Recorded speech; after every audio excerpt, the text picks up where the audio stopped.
We are back. We are motoring forward through this Catalyst of Change Summit. I'm so excited for each and every one of you that have joined us, whether you've been to one or two sessions, whether you're joining us for the whole day.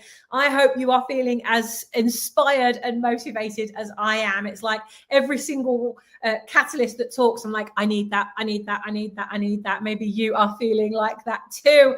Let us know if you are just joining us now. Let us know in the chat, where are you joining us live from? Is there any light bulb that has stood out to you so far that you think, yes, that's what I'm going to do? I'd love to hear from you. And remember, we are running little competitions all throughout today to win things. We've got amazing prizes from our incredible panel of catalysts, things that you can get a chance to win, come backstage and be part of stuff. And I'm very excited about you winning a backstage with us as a panel as we go throughout next year. Over the next 12 months, we've got some awesome things in store for you. So make sure you stick around.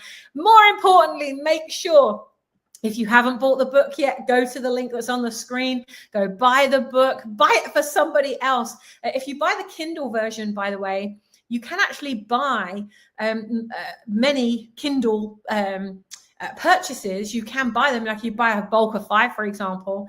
And what you do is it's like a little voucher code, and you send the voucher code to the people that you want to give that book to. So it's coming up to Christmas. We have the paperback and the Kindle option for you. And I'm just wondering right now whether we can get all of our experts to do a reading of the book as well. I think that would be fun. Let us know if that's something you think would be fun for us to do. So guys and girls, we're going to move on to our next phenomenal catalyst of change.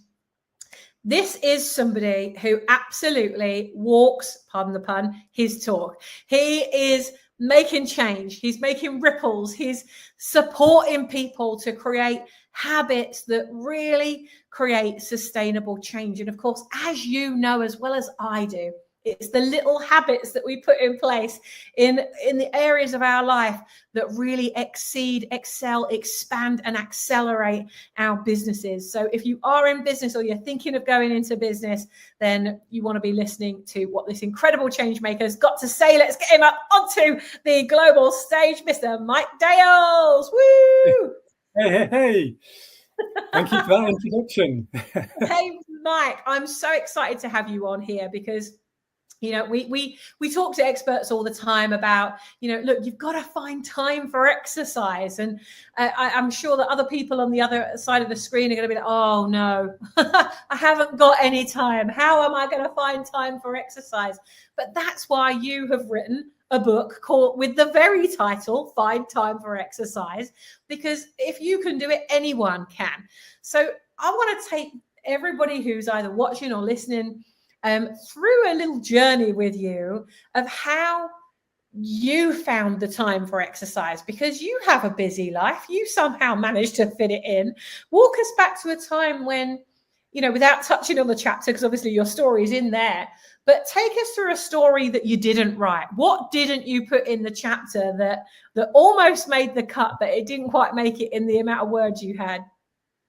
Yeah, well, I've always been active. I've been a sort of busy person and always built activities, whether it's sport or just exercise, just going for a walk. I've always built that into my life. And yet I hit a bad patch. And this is going back to about 2011, 2012. And work was just sort of piling in on me.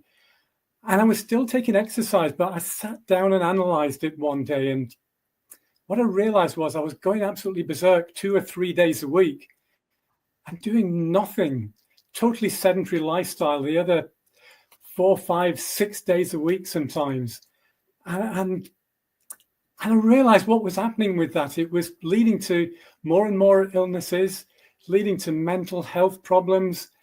And I just was feeling lethargic. And, you know, some weekends, if I didn't get out, that went on. And I thought, you're the most active person around, and yet you're just falling into this trap of a sedentary lifestyle. Kick yourself out of it. And then I found something that was, at the time, it was called the 5x50 challenge. And it was encouraging people to sign up for it, to do 50 consecutive days of making at least a 5-kilometer active journey.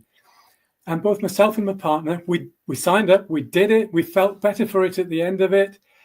And then we just we used this dangerous word more. We said, right, from now on, we must do more exercise. And, we did that for the next few months. And yet by the end of the year, we'd drifted backwards and we were back where we started, and that springtime momentum had all gone. And we gave ourselves the biggest kick up the backside at New Year, set ourselves a challenge for 2013, and that was taking this word more out of the equation. And what we said was, let's aim for a sort of the equivalent of a 5-day week. Let's see if we can go 270 days next year, making this active journey of at least 5 kilometers. And by the end of March, I thought, this is too easy. I'm not going to miss a day at all. Get rid of that 270-day thing. That's gone. And since the 25th of March, 2013, I've not missed a single day of making an active journey of at least 5 kilometers. So when I say active journey, it can be walking, running, cycling. They're the usual ones, or canoeing, kayaking, or skiing. So at least one of those activities, at least 5 kilometers. And that's, unbroken exercise streak. And it's both of us as well. So not just myself, Fiona. That's awesome that you're doing it together, because a lot of people that are going to be tuning in and watching this right now might well be single and they don't have anyone to do this with, and so there's no accountability there. It is very motivating, isn't it, when you're doing it physically with somebody? You're going on that journey together. But that is why I believe you've created what you've created, because it's the perfect place for people to get that kind of accountability and to be part of a community that are all working towards these goals together. Tell us a little bit more about that, Mike. Yeah, well, I think, for the first year of doing this challenge, we were just doing the challenge, and we made a little bit of a thing about it when we got to the 1 year mark. And then after that, a few people said, we should write a book about that. And to start with, I just really sort of recoiled at that. And I thought, no one wants to read about someone going a year of creating and doing this challenge. But then I started to sort of think about it and thought, well, actually, there is a book in this, but it isn't about me. It's about the principle of what we're doing, but using that for the benefit of the reader. So the book is actually about the reader. The whole message I'm giving out is about the other person. And in my book, Find Time for Exercise, there's 10 principles. And the first one is you don't have to copy the person that inspires you. Just use your own imagination to channel your inspiration into your own situation. So my message isn't about other people going at least 5 kilometers every day. It's thinking at your level, what is a physical exercise challenge that you could take on? And if you set yourself a challenge, don't use something bland like the word more. Put a number in there. And if the number is too easy, turn it up a notch. If it's too difficult, turn it down a notch.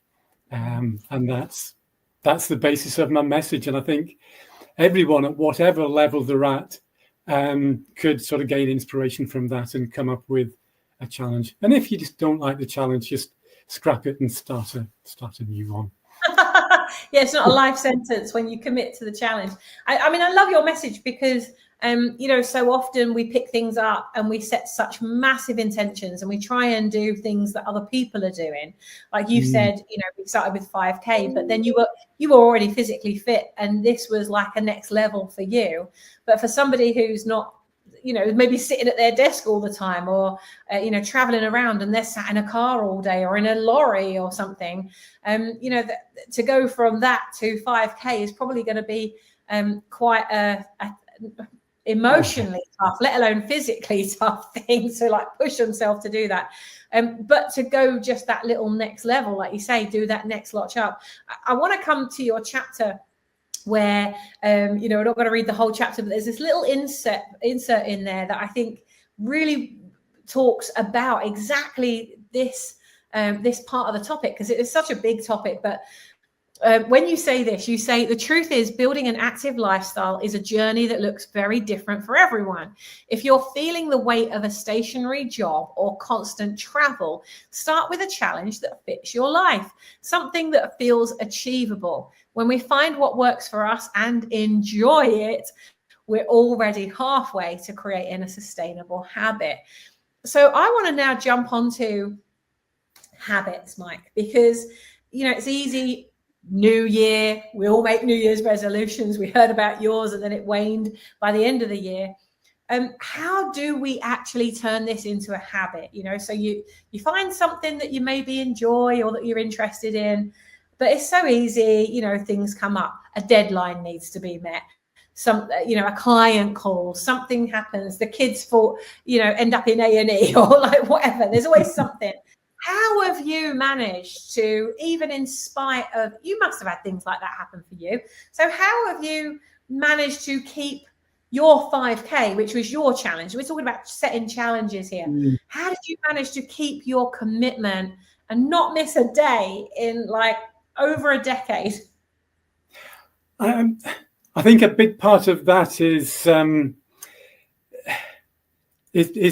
setting the challenge. I just want to mention the 10th principle in the book, which is find what works for you and make sure you enjoy it. And that enjoyment part is a big part of it. And I think the other word that goes on from enjoyment, and I've just forgotten the word I was wanting to use, that is, sorry, make a game of it.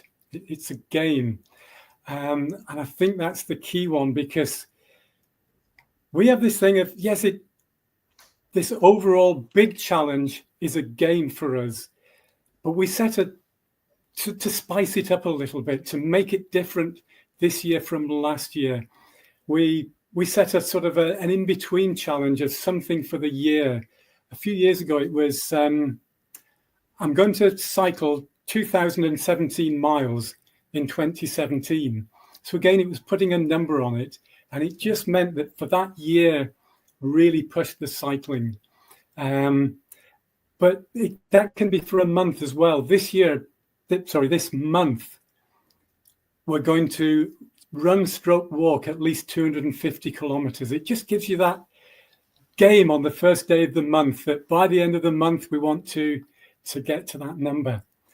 So I call it the big challenge, the sub challenges, but I have micro challenges. And again, this is just turning it into a game. If I'm just walking along a footpath or something, and I'll just say to myself, I'm going to walk as fast as possible to that next tree or that next lamppost. And it might be 30 meters away, but I'm just sort of walking really fast, and it just gets you breathing up, it gets your heart rate up, and it's, you know, that's good for your health. But it is just turning it into a game and just constantly thinking of the challenge and the game. And I think it's just getting into that mentality. But it is putting a number to it rather than just that bland word more, which I think, you know, the other one with that word more, or the alternative having numbers. Can you imagine at work your boss saying to you, or you as a boss saying to someone else, your target this year is to bring in more business. Your challenge this year is to, you know, or your target this year is to create more customers. You wouldn't get that. You know, it would be a 20% increase, or it would be something with a number on it. Yeah. And that's how it works. I mean, this is such a good idea. I think that it's all, what I'm hearing you say is that the word more is almost as bad as the word try. It's like, you know, like you try to do something with not a very strong intention, but you try to do it. almost in an uncommitted way, to use the word try, and to do more. Well, you could say, I want to lose more weight and then lose a pound. Well, now you've achieved your target. But maybe the more you wanted was a certain amount of pounds. I think what you're talking about here is really important in terms of goals. And as business owners, entrepreneurs, professionals, we all have goals. We all need goals. We all need something to look forward to. I mean, even a simple one for me is when we come back off holiday, I want the goal of the next one. Like, what else are we aiming for? What have we got to look forward to? And I'm hearing that as you're walking, as you're going somewhere, I'm going to sprint to that next lamppost, or I'm going to walk faster, or I'm going to see if I can do it in 6 seconds instead of 10 as I usually do it. So it sounds to me like these challenges, these games are really what is creating that healthy habit. And it's like you could start off going for a walk, but by the time you finished your walk, you've actually played so many games with yourself that you've achieved it without even realizing, or it being, this strenuous, laborious thing you don't look forward to. Now it's become a game. I just love that idea. I think that is so intentional. And I think it keeps it realistic, because, you mentioned the word try, but you can actually try too hard. And this is the New Year's resolution syndrome of just saying, I'm going to do more exercise this year.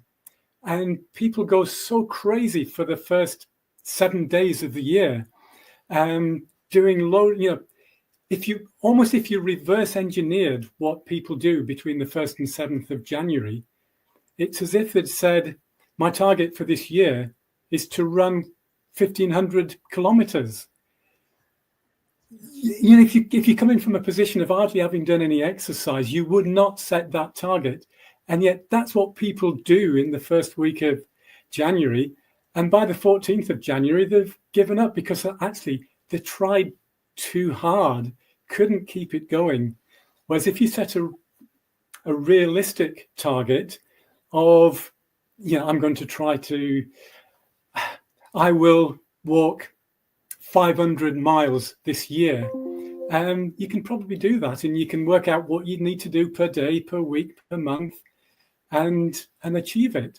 But this just sort of using the word more and trying, actually you try too hard and you burn out, and you don't just end up back where you started. You could well have created an expectation of failure when you try again, and that's not a good place. Wow, that's so powerful, because many times in like weight loss, fitness, health, especially when you're following someone else's plan that isn't really tailored to you, in some ways it's almost set up to fail. And there are organizations that really rely on that I'm not saying that about all organizations, but there are organizations that rely on the fact that people lose weight and fail and keep coming back. And they make a great deal of money in never helping their clients to solve that problem. Whereas what you're talking about here is genuinely solving that problem, but you're not solving it for them. They get to set their own goal, their own expectations, their own next level. It's just what we're talking about here is just next level, isn't it? It is. And I just want to explain something about that sort of next level, because I think a really nice way of thinking about this, and if people are sort of used to a fantasy, going to the cinema and watching Beetlejuice or something like that, it's not true, but you can let your imagination go and have a fantasy 2 hours of just let it wash over you and be entertained. So here's my fantasy. Next weekend, everybody in the country has to cancel whatever they were doing. You were going to a wedding or you're getting married, it's cancelled. You've got to get yourself down to the widest part of your country. So let's say in the UK, that's a line west to east from Aberystwyth across to Great Yarmouth, A to Y. It's as near as we can get to A to Z. everybody's going to be lined up along that line with the least fit person in the country at Aberystwyth on the west to the most active, Mo Farah or Keely Hodgkinson or whatever at Great Yarmouth. And we're all going to be on that line somewhere in order of how active we are. And my question to people is, whereabouts on that line are you? Now, I know we couldn't all get there, because imagine the roads all bunged up and the rail network wouldn't cope. We couldn't do it. It's a fantasy. But think about it. All the people in the country lined up, west to east or left to right, where would you be on that line? Well, probably an easier way to think about that concept is somebody's going to pick 101 people in the country to represent 0 to 100% on that line. And you are the representative for your percentage. What's your number? Are you at 5%, 10%, 50, 80? And all I'm trying to do is to nudge people along. And if you're at 20%, if I could get you to 25 or 30, I'd be pleased. And I did a calculation and I worked out really from 0 to about 50%.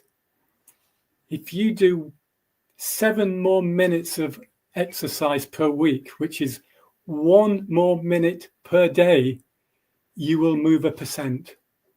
So if you're at 20% on that line and you think, I'm feeling a little bit guilty, I really should be moving along. If you do 1 minute per day extra exercise, you would be at 21% instead of 20. Well, what can you do in a minute? You could walk upstairs, downstairs, upstairs, downstairs. Just that extra going up and downstairs twice is probably going to nudge you along. So I want people to think about that spectrum of exercise, as I call it, and just think about how you can move eastwards or rightwards or up in the numbers. I mean, that's so good, because it's just that next level. Well, Mike, let's talk about the next level for those coming to join us on your masterclass, because those of you that are buying the book through the impactcatalyst.com/change page, when you go to that page and you buy the book through that page, it means that we can email you and let you know about all the masterclasses that are coming up and send you reminders so you don't forget them. You've got them all included as part of this book, so you might as well access them and absorb everything you can from these incredible catalysts who really want to help you to make the changes that you want to make. I mean, it really doesn't make a difference to us. Like, we would love you to make the change. We can't force you to, but what we will do is give you all of the tools and the training and the support that we can pack around you outside of this book, so that you can make your own decisions and choose the next best mentor. Like, I love what Mike's doing here. And I think, Mike, you'd be a brilliant mentor for all of those entrepreneurs, solopreneurs, people that are just very sedentary in their job, and just go for that next 10%. Like how do you get to that next percent and that next percent and that next percent? It's just those small incremental things that you don't even notice that it's creeping up when you're just doing it that next level each time. So, Mike, let's talk about very quickly what we are thinking about doing for your masterclass that will be coming up in March 2025. Yes, so that really will be just getting people to just to think challenge, to think spectrum of exercise, and to encourage imagination, because I think these challenges, I can suggest so many challenges, but it's just getting people to think challenge, think game, and think exercise snacks. There is this feeling that if you're not going out for half an hour, if you're not running, it doesn't count, and it absolutely counts. Like I say, just go up and upstairs and back downstairs, and that's an extra bit of exercise. So it's really just getting into people's thinking, but it is to come up with your big challenge, but also just the sub challenges and the micro challenges as well. and just to pass on that enthusiasm so that people do just start to nudge again along the spectrum. Yeah. But I'm not. Oh, go on. Yeah, I was just going to say, I'm not trying to take people from one end of the spectrum to the other.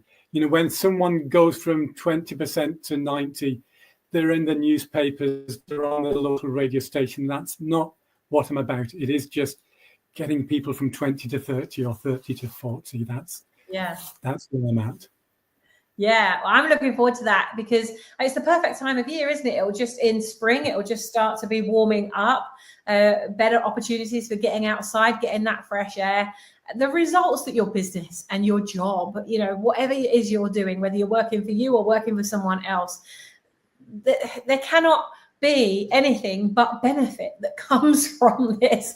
Growth will come from this. Longevity will come from this. You know, I really believe that it's so important that it's not about you know, living a long life. It's about living a long life in a way that you can actually enjoy that life. You don't want to get to you know, 50 or 60 and your body's not doing what you want it to do anymore. This is an opportunity to really step up and create not just a legacy that you want to leave, but the legacy you want to live and see. Like, we don't just want to kind of die and leave a legacy. We want to see the legacy that we're creating while we're living. And the more we're looking after ourselves, the longer we'll be able to see the result of all of that happening. So yeah, we're going to talk about some imaginative things that you can be doing. Mike's going to give you some ideas that you might not have considered before. And then we're going to do some brainstorming as well. We always do our workshops on Zoom so we can get into breakout rooms and